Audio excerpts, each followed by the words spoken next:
കേരളത്തിലെ പോലീസ് സേന നേരിടുന്ന ഏറ്റവും വലിയ പ്രശ്നം സേനാംഗങ്ങളുടെ എണ്ണക്കുറവാണെന്ന് ഡിജിപി സെൻകുമാർ തുറന്നു സമ്മതിക്കുന്നു.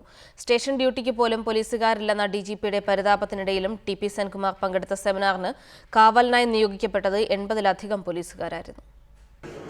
ലഹരി മാഫിയ, മണൽ മാഫിയ, ഭൂമാഫിയ, നാടൊട്ടുക്കും ഗുണ്ടായിസം, തരാതരം പോലെ പെൺവാണിഭം, അക്രമാസക്തമാകുന്ന പ്രകടനങ്ങൾ എല്ലായിടത്തും ഓടിയെത്താൻ പോലീസ് വേണം. കേരള പോലീസിന്റെ അവസ്ഥ ഡിജിപി തന്നെ പറയും. നമുക്കുള്ളത് ശരിക്കും എണ്ണിച്ചുട്ട അപ്പമാണ്. ഇതാണ് പോലീസിനെ പറ്റി എല്ലാവരും മനസ്സിലാക്കേണ്ടത്.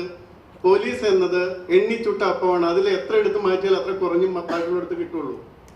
കാര്യങ്ങൾ ഇങ്ങനെയൊക്കെയാണെങ്കിലും ഡിജിപി പ്രസംഗിച്ചാൽ കേൾക്കാൻ പൊതുജനം പോരാ, പോലീസ് തന്നെ വേണം. പോലീസ് നവീകരണത്തെക്കുറിച്ച് ഡിജിപിയുടെ പ്രഭാഷണത്തിന് കാവൽ നിൽക്കാനും കേൾക്കാനും 80-ലധികം പോലീസുകാർ. കൊച്ചി നഗരം ഗതാഗതക്കുരുക്കിൽ നട്ടം തിരിയുന്ന വൈകുന്നേരമാണ് ഇക്കണ്ട പോലീസുകാർ അത്രയും ഇവിടെ വന്ന് വെറുതെ നിന്നത്. ഡിജിപി പങ്കെടുക്കുന്ന പരിപാടിയായതുകൊണ്ട് തന്നെ നിർബന്ധമായും ഒരു സ്റ്റേഷനിൽ നിന്നും 4 പോലീസുകാരെങ്കിലും പങ്കെടുക്കണമെന്ന് SI-മാർക്ക് കർശന നിർദ്ദേശമുണ്ടായിരുന്നു. 3 മണിക്കെത്തിയ പോലീസുകാരൊക്കെ മടങ്ങിയതാകട്ടെ രാത്രി 7 മണിയോടെ. ഇഷ്ടമല്ലെങ്കിലും അനുസരണയോടെ നേതാവിന്റെ പ്രസംഗം കേൾക്കാനെത്തുന്ന രാഷ്ട്രീയ പ്രവർത്തകന്റെ ഗതികേടാണ് ഡിജിപിയുടെ പ്രഭാഷണം കേൾക്കാനെത്തിയ ഈ പോലീസുകാർക്കെന്ന് ആരെങ്കിലും വിമർശിച്ചാൽ അവരെ കുറ്റം പറയാനാകില്ല. സഹിൻ ആന്റണി, റിപ്പോർട്ടർ, കൊച്ചി.